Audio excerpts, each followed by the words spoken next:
तुम्हाला सुद्धा मटारपासून काहीतरी चटपटीत असं करायचं आहे तर मग पटकन 1 कप मटार उकळत्या पाण्यामध्ये वाफवून घ्या. मटार मिक्सरवर क्रश करून घ्यायचे. तेलावर बारीक चिरलेला कांदा परतून घेतला. आलं, लसूण, हिरव्या मिरचीची पेस्ट घातली. हळद घातली. 1 चमचा गरम मसाला पावडर याच्यामध्ये घालायची. क्रश केलेले मटार घालून परतून घेतले. अर्थात चवीनुसार मीठ घातलं, थोडीशी साखर, लिंबू हे सगळं घातलं की मस्त चटपटीत होतं. एक छोटा उकडलेला बटाटा घालायचा. बारीक चिरलेली कोथिंबीर घातली की आपलं चटपटीत असं सारण तयार झालं. वारीसाठी उकडलेले बटाटे किसून घ्यायचे. अर्धा कप पोहे मिक्सरवर बारीक करून याच्यामध्ये घातले. 1 मोठा चमचा कॉर्नफ्लोअर घातलं.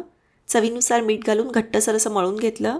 हातानं वाटीप्रमाणे गोल अशी पारी करून घ्यायची. मटारचं सारण याच्यामध्ये भरलं आणि मग हे सील करून घेतलं की मैदा आणि कॉर्नफ्लोअरच्या मिश्रणात बुडवून याला बारीक रव्यामध्ये किंवा पोह्याच्या पिठामध्ये घोळवून घ्या.